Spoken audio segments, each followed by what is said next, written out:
In 1845, a mysterious fungus swept across the fields of Ireland.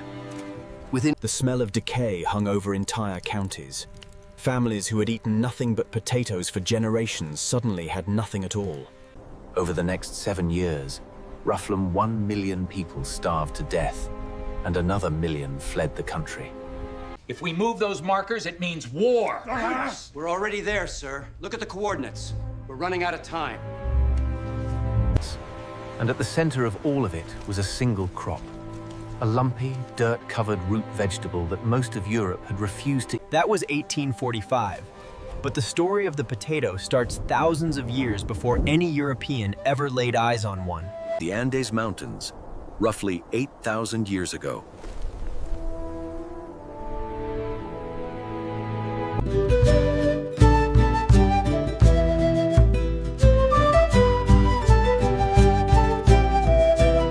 These were not the golden, starchy potatoes you would recognize today.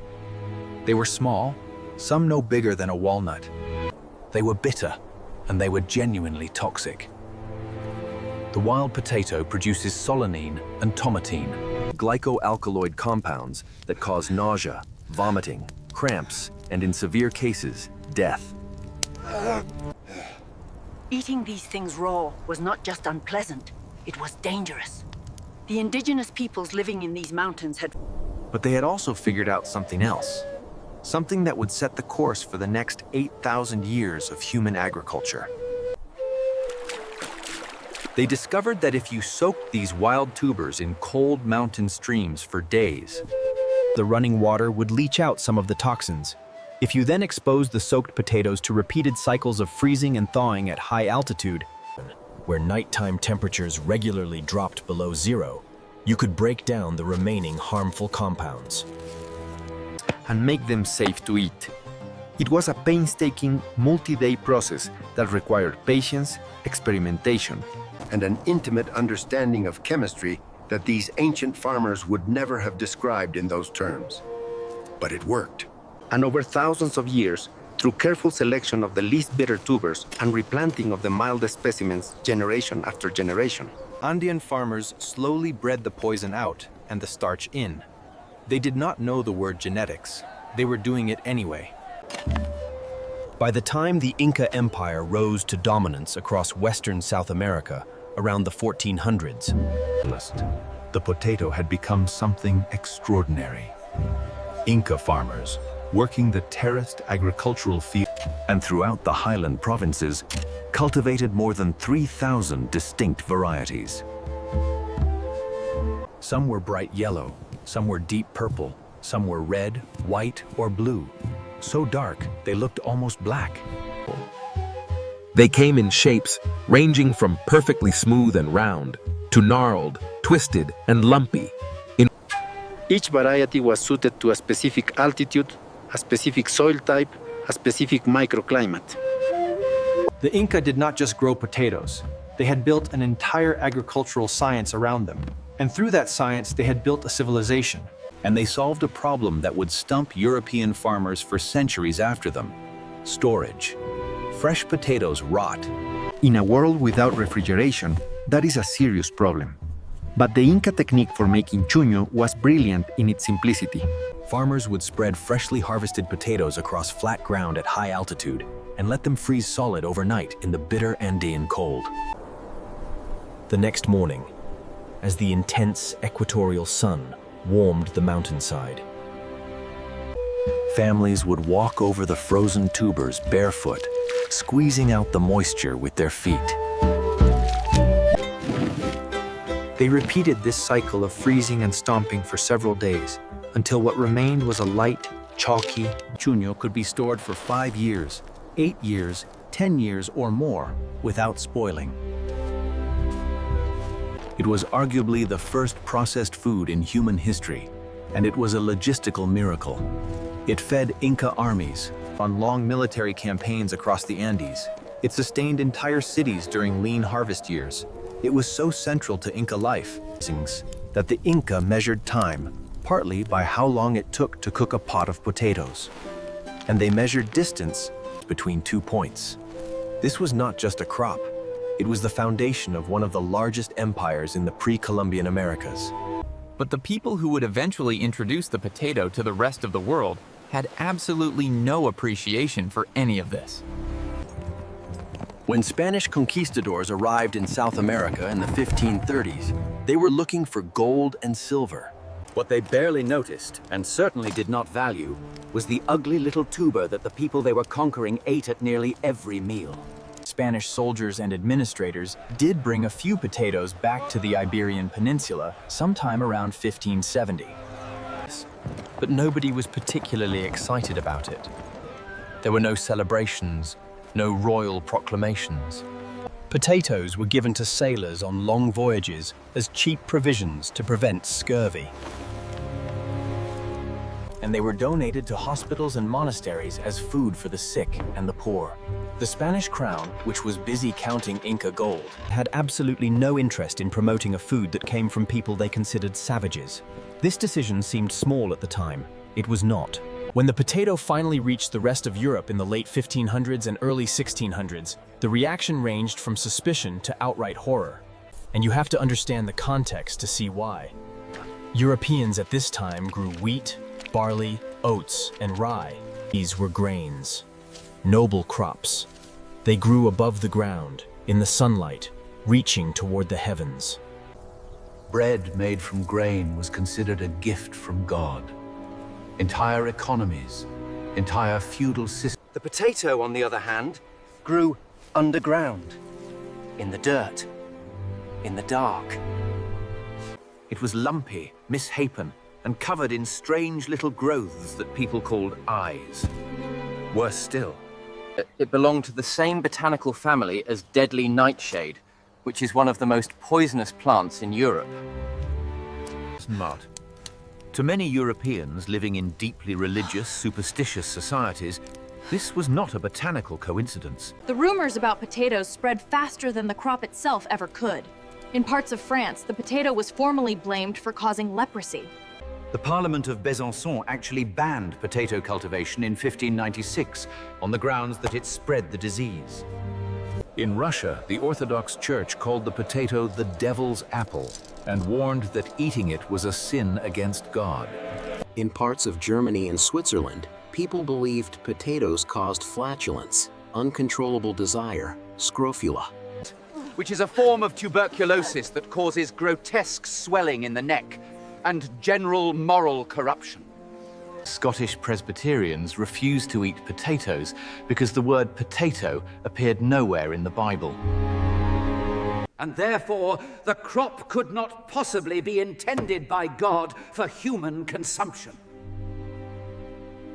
And Baptists. And no, that is not something anyone made up. That was a real theological argument made by real clergymen. The potato sat in gardens mostly as a botanical curiosity. Wealthy people grew it as an ornamental plant.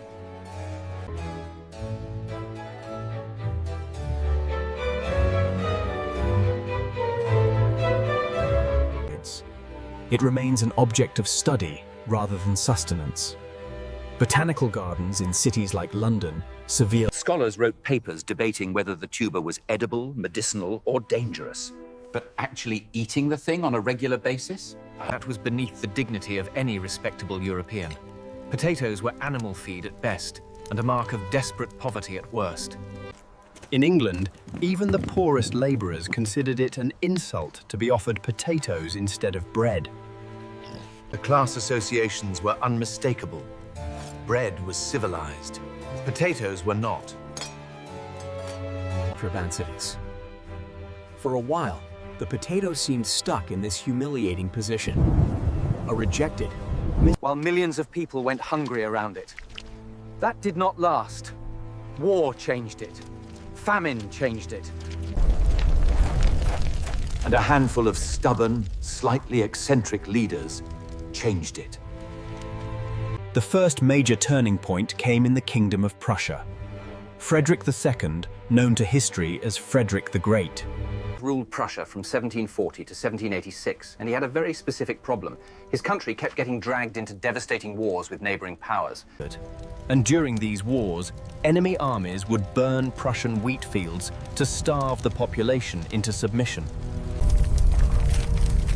Grain was easy to destroy. You just set fire to it and watched it burn. But a crop that grew underground, completely hidden beneath the soil, an invading army could march right over a potato field without ever knowing. That dinner was 6 inches below their boots. Frederick saw the military potential immediately. In 1756, Frederick issued the Kartoffelbefehl, which translates roughly to he commanded Prussian peasants to plant potatoes or face the possibility of having their ears and noses cut off. The peasants, predictably, were not enthusiastic. They thought potatoes were disgusting, fit only for livestock. We are not eating this slop. It is only fit for the pigs. According to one widely repeated account, villagers in the town of Kolberg sent a message to the king. And that not even dogs would eat them. Frederick was not amused, but he was clever. According to legend, instead of threatening his subjects, he planted a royal potato garden on the outskirts of Berlin. And stationed uniformed soldiers around the perimeter to guard it. The message was obvious without being spoken. If the king himself needed armed guards to protect these plants, they must be extraordinarily valuable. To steal seed potatoes for themselves, which, according to the story, was exactly what Frederick had intended all along. Whether every detail of this legend is historically accurate remains debated among scholars. But the result is beyond dispute. Within a single generation, the potato had become a major staple crop across Prussia and much of northern Germany. Meanwhile, across the border in France, a man named Antoine-Augustin Parmentier was fighting a similar battle with even more flair. Parmentier had been a pharmacist serving in the French army during the 7 Years' War. How long must this continue? I cannot even look at the food. Day after day, meal after meal, Parmentier ate potatoes. He did not die. He did not... In fact, he came out of captivity in surprisingly decent health. Better than many soldiers who had been eating the standard French military diet. This made Parmentier think very hard about everything his own country believed about the potato. After returning to France, Parmentier dedicated the next several decades of his life to a singular mission. If it was the last thing he ever did. Parmentier was essentially running a one-man public relations campaign for the potato. Decades before the concept of public relations even existed. And it worked. He hosted elaborate dinner parties for Parisian high society, where every single course, from appetizer to dessert, was made from potatoes. He presented potato blossoms to King Louis V, who reportedly tucked one into his buttonhole and wore it around the palace. He convinced Queen Marie Antoinette to wear them in her hair during court events, turning the potato flour into a fashion accessory. And then he pulled a version of the exact same stunt Frederick had used. He planted a large potato field in the sandy, infertile soil of the Sablon Plain outside Paris. And then conveniently pulled the guards away every night, so that curious Parisians would come steal the plants. Parmentier was essentially running a one-man public relations campaign for the potato, decades before the concept of public... By the late 1700s, France had finally begun to accept the potato as human food. Today, the French still honor Parmentier. The classic dish hachis parmentier, which is essentially a French version of shepherd's pie, bears his name. There is a Paris metro station named after him, a boulevard, a hospital. The man gave his life. But while France and Prussia were slowly warming to the potato through clever marketing and royal endorsements, something very different and far more dangerous was happening across the English Channel on the island of Ireland. In this harsh landscape, resilience was etched into the stones of their home. Survival was not just a hope. And the vast majority of Irish land was owned by English and Anglo-Irish Protestant landlords, who often lived in England. Irish Catholic peasants, who made up the overwhelming majority of the population, were tenant farmers working tiny plots on land they did not own. You cannot simply throw us from the land. The law is the law, Mr. O'Connell. It is no longer your land. They're foreclosing. We have until the end of the month. Oh, sweet Jesus, no. What will become of us? Families were pushed onto smaller and smaller plots of increasingly marginal, rocky, boggy soil. Many families survived on plots of just 1 or 2 acres.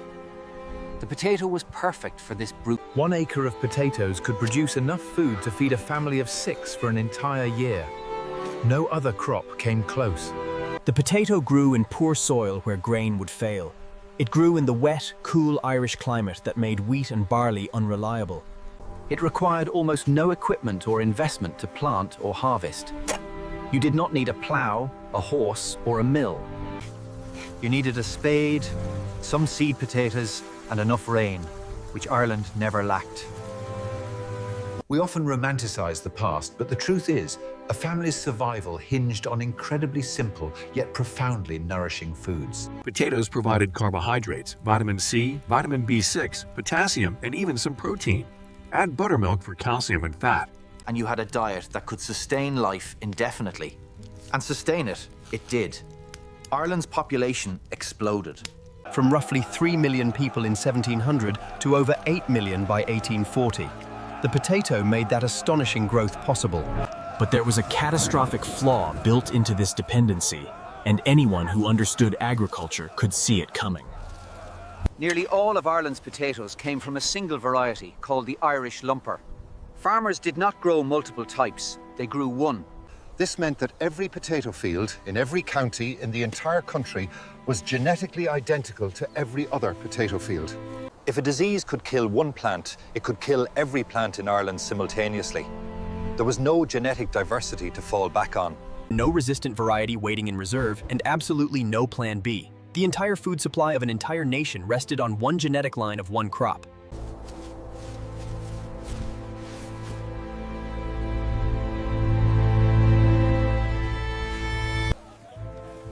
In the late summer of 1845,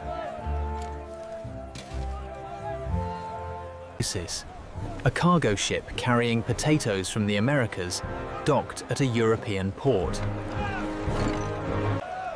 hidden within those potatoes were microscopic spores of an organism called Phytophthora infestans, a water mold that thrived in the exact cool, wet conditions that defined the Irish climate.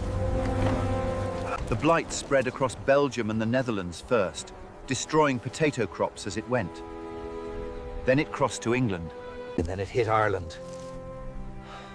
The effect was almost instantaneous and absolutely devastating. Potato plants that had looked perfectly healthy in the morning were black, wilted, and rotting by evening. Farmers would walk into their fields and find that entire acres of green, thriving plants had collapsed overnight into stinking, blackened mush. When they dug up the tubers, hoping to salvage something, they found that the potatoes themselves had already turned to foul-smelling pulp beneath the soil.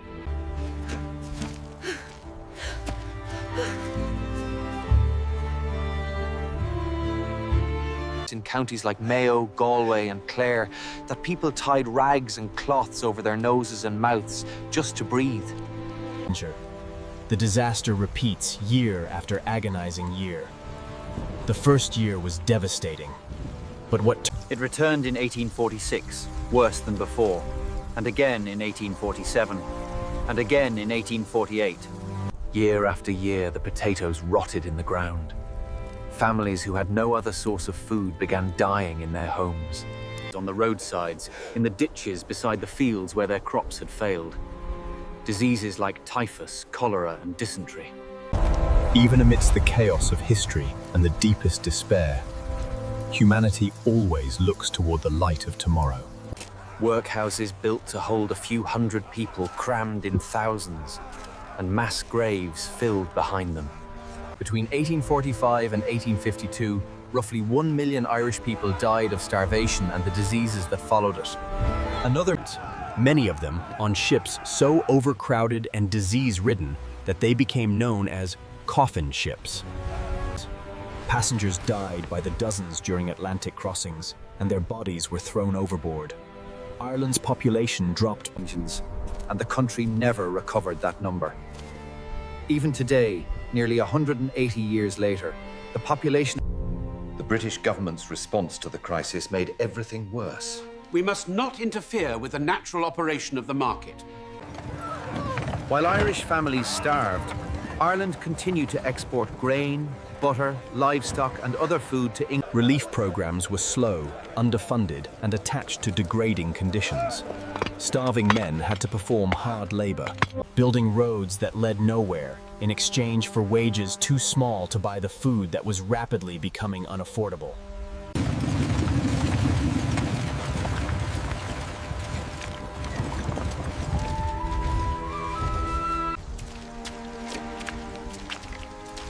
The supplies are gone. We have nothing left. The projections for the third quarter are lower than anticipated, my lord. If the current tariffs remain, we risk further... Sign the directives, Doctor. Ensure the shipments are diverted immediately. Keep moving. The ship is for authorized personnel only. Please, sir, look at my child. We mean no harm, we just seek passage.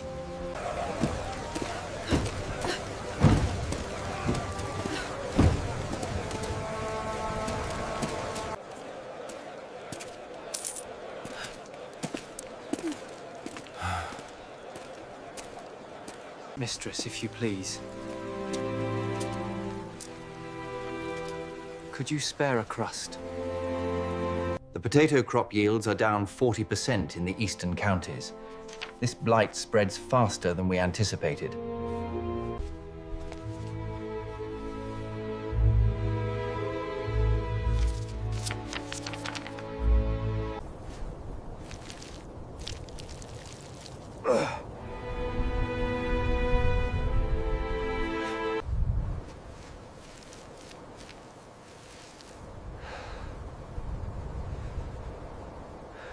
Here are the vegetables. Careful, it's hot.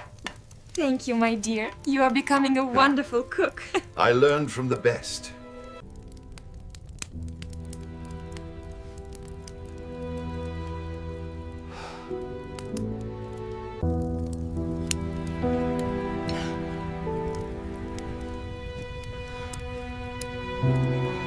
The quality seems adequate, but the yield is lower than projected. We did our best, sir. The weather was harsh. Look at this lot, sir. Deep in the earth. Indeed. But the rot spreads unseen. Break that one open. He's putting the new ones in now. God help us if they take the blight like the others.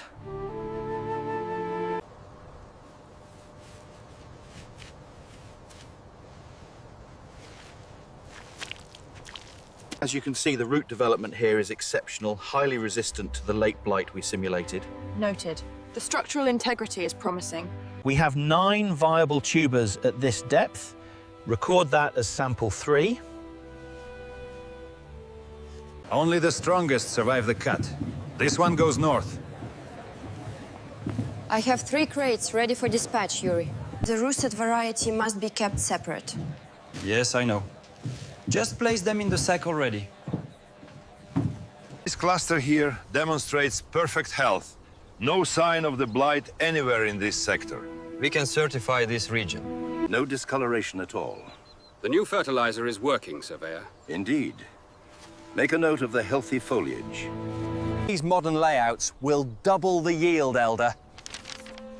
Look at the data from the trial plot here on the blueprint. This layout demonstrates the precise rotation schedule. We anticipate a 20% increase in yields within 2 seasons, without exhausting the land.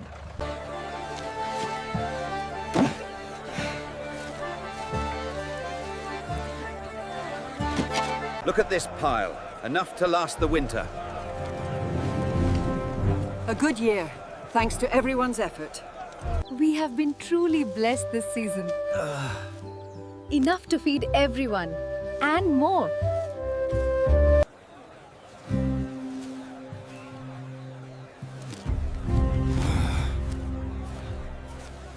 Welcome, madam.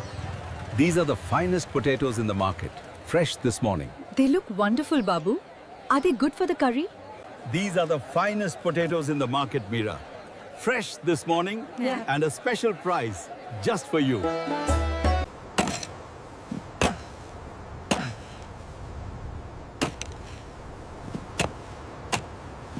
The clouds are breaking. We must hurry. I have it, Kwame. Let's go. The internal structure looks promising, very dense. Noted. Weight is stable at 45 grams. The nutrient absorption rate on this strain is remarkable. Confirms the field trials. Look at this, look. Absolute perfection, no? The golden color, the crispiness. We have done it. Perfect. Luke, bring the next basket.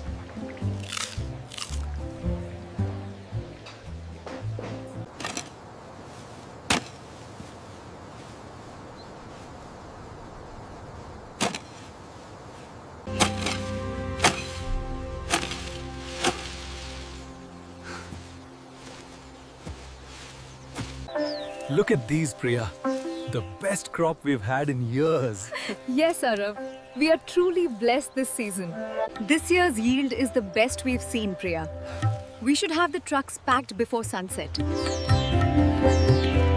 The specific gravity on this one seems low. Are the dry matter results consistent? Yes, but look at the density here near the vascular ring. It suggests high resistance.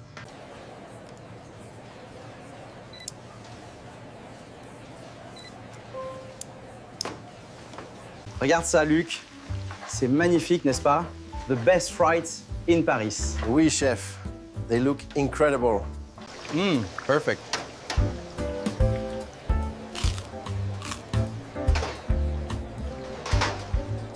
Moisture levels are stable across the canopy, Commander. The growth rate is exceeding projections by 4.2%. Rerouting auxiliary power to the lower trays. How are the phosphorus levels looking, Doctor? Holding steady, Commander. The crops look exceptionally healthy. Moisture levels holding steady at 72% across the canopy. Biomass indicators are positive, Commander.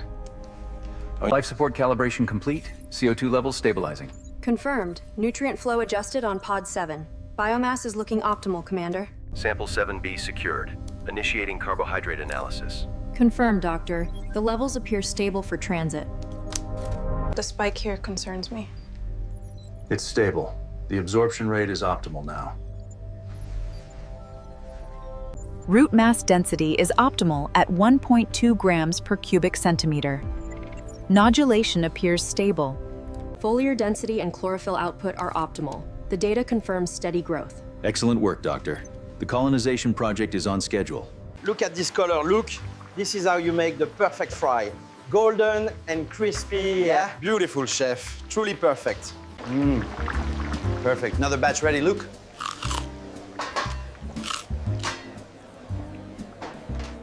Look at it, Sean. Everything gone. There's nothing left but the mud and the rot.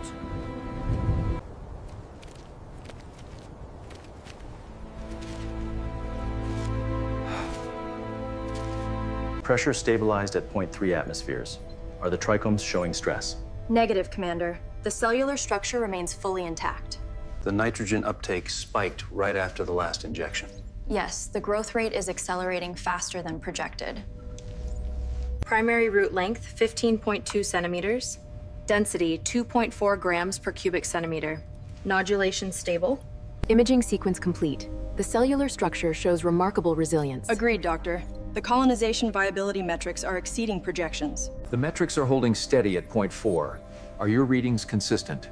Yes, Commander. The root systems show optimal absorption. Check the thermal variance on panel gamma 6. We should shift the spectrum. Acknowledged, Commander. Adjusting the lux levels now. Steady now, Commander. We need this one clean. Copy that, Doctor. Vial is ready. Growth metrics are confirmed across the board, Commander. Stabilization is optimal. Acknowledged, Doctor. The projections look solid for re-entry. Root system hydration holding steady at 80%. Confirmed. That's within the baseline metrics for microgravity trials. The anomaly on the display suggests we increase the red spectrum. Understood. Initiating the adjustment for the Mars protocols now. Leaf tensile strength is within tolerance, Commander. Noted, Doctor. Resuming spectrographic analysis on Sector Gamma. The nitrogen levels are spiking after the last irrigation cycle. I see it. Adjusting the flow rate now to compensate. Root length averaging 1.1 meters. Tuber initiation looking healthy. MPA levels at 200 micromoles. Confirmed. Logging data now, Doctor. The chlorophyll efficiency is exceeding projections, Commander. Excellent. The colonization project will be pleased. Hydration levels are stable across the Delta Quadrant. Confirmed, Sarah. Readings match the baseline metrics exactly. Sarah, look at the thermal fluctuations on panel 4. We should adjust the spectrum. Agreed, Commander. Shifting to a higher blue wavelength now. Got the sample? Securing the vial now. Looks good, Doctor. Cross-referencing the final measurements now. Data stream aligns with the database. Confirmed on the main console, Doctor. Well done. Sensor array 7 calibrated. Moisture levels holding steady at 40%. Confirmed, Doctor. Readings match baseline metrics. The sensor array is showing a spike in the upper canopy. Adjust the lighting spectrum. Understood. Rerouting power now. The trichomes appear undamaged. Remarkable resilience at this light intensity. Logging the observation, Doctor. Look at the oxygen exchange metrics right here. Interesting. It correlates directly with the new nutrient density. Root depth measures 15 centimeters. Nodulation robust and healthy. Confirmed, Doctor. Data logged. Data acquisition complete. The cellular structure is robust. Affirmative, Doctor. The colonization project remains on schedule. Absorption rates are stable across the board, matching the baseline exactly. Confirmed. Microgravity effect is negligible at this saturation level. Proceed with the next sequence. Sarah, look at the thermals on the far end. We're seeing a spike above the threshold. I see it. Adjusting the spectrum now. Sample acquired. Minimal trauma to the cellular structure. Received. Moving to cryogenic storage. All readings are optimal, Commander. Growth exceeds projection by 12%. Excellent work, Doctor. We are good to go for return. Moisture levels stabilizing at 40%. Confirmed. Data aligns with baseline metrics. Good work, Doctor. Check the anomaly on the display, Doctor. I recommend adjusting the lighting spectrum immediately. Understood, Commander. Rerouting power now.